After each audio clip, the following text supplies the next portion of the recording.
In the YouTube algorithm, the people are represented by three separate yet equally important groups: the one that creates, the one that views, and the one that just can't help but react. Under Title 17, I am a member of an elite squad, also known as the Special Viewers Unit. These are the stories.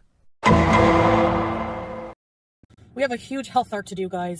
So yeah, these are my last few days here in Canada, and I'm very excited to get home, as I've said every video, so you know now. I got some lingerie also at Pennington's. Speaking of Pennington's, the only downfall to this whole thing, leaving early, is that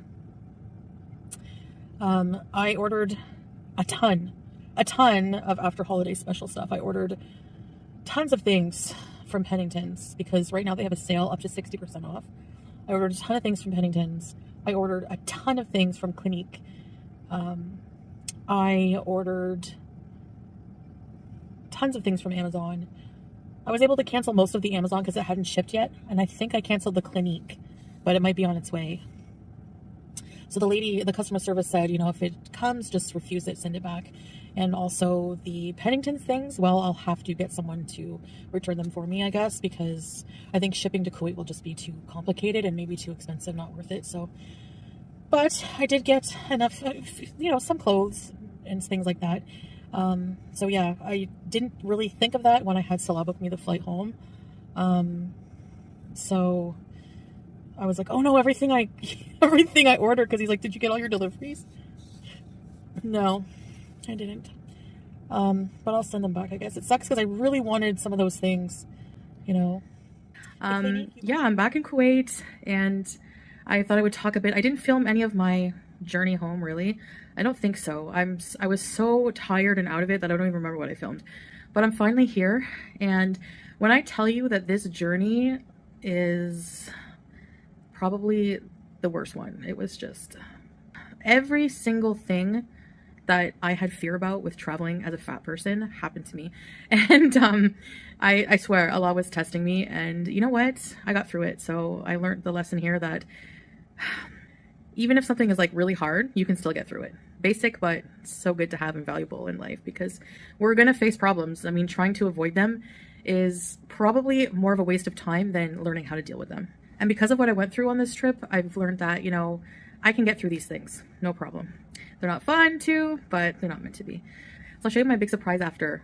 So stay tuned, watch the whole video. Basically what happened was, you know how I booked like kind of in haste, just like last minute, because I'm impulsive like that.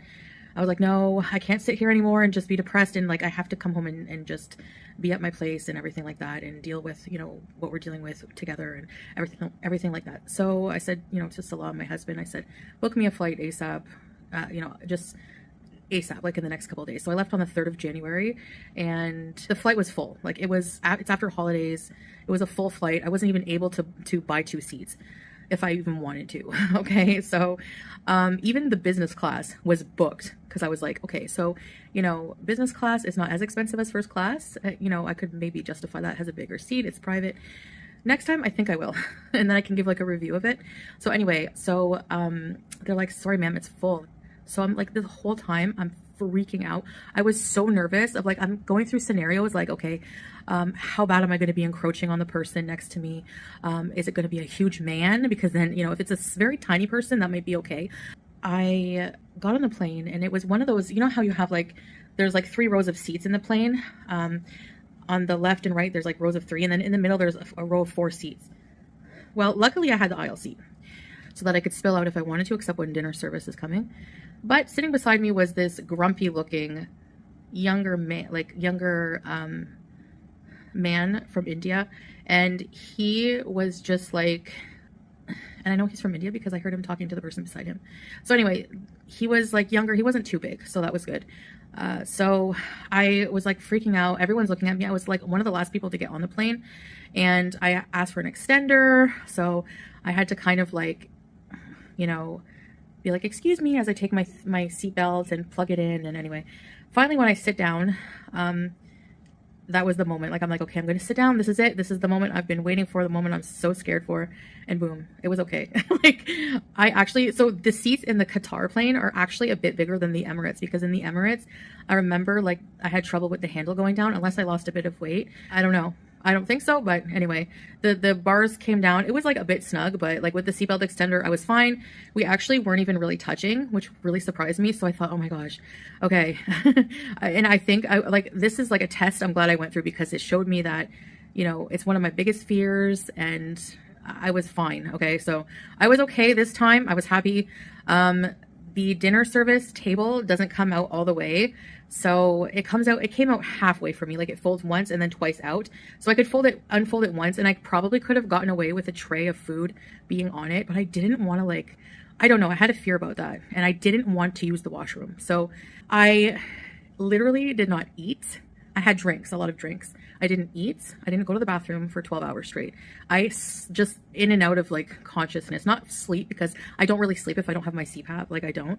I just keep getting woken up by my breathing. So anyway, the flight actually went by really quickly. I don't know, by some miracle, I swear it was just like, it went by really quickly. So for sure, if I have to fly like super long flight like that again, I'm going to get business, like if there's any available, because on Qatar they sell out quick, because they're so like, they're one of the best business classes, and you can plug your CPAP in there so I can sleep.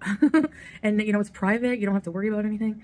So anyway, so after the 12 hours, by the time I got to Doha, I was so tired. I just saw the first trolley driver guy, and I'm like, I need to get to my gates. I only had like a 2-hour and some odd minutes transfer time, and it went by really quick. We boarded a bit early. Yeah, that again, I didn't even care at this point. I was like, whatever seat I'm assigned, whatever, because I'd gone through 12 hours of it, I can get through an hour, right? So I was sitting beside a very small woman, and I had so much room. So Qatar, definitely. I heard one plus size influencer say they like Emirates for the best international flight for plus size people. I say Qatar is for sure.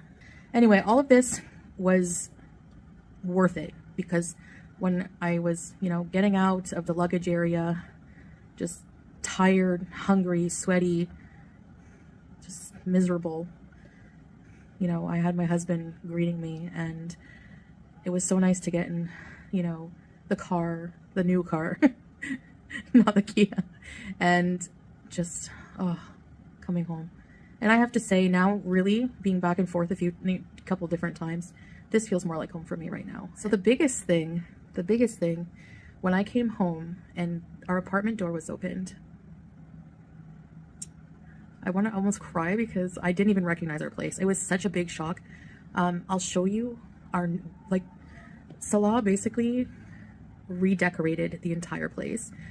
So here it is, our new living room. Look how different and amazing this looks, guys.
So I started talking with Salah on the 18th, and then I started taking pictures on the 23rd, and I'm going to try to show you these dates without showing you everything. So they started on the 23rd, and then I have screenshots from the 24th.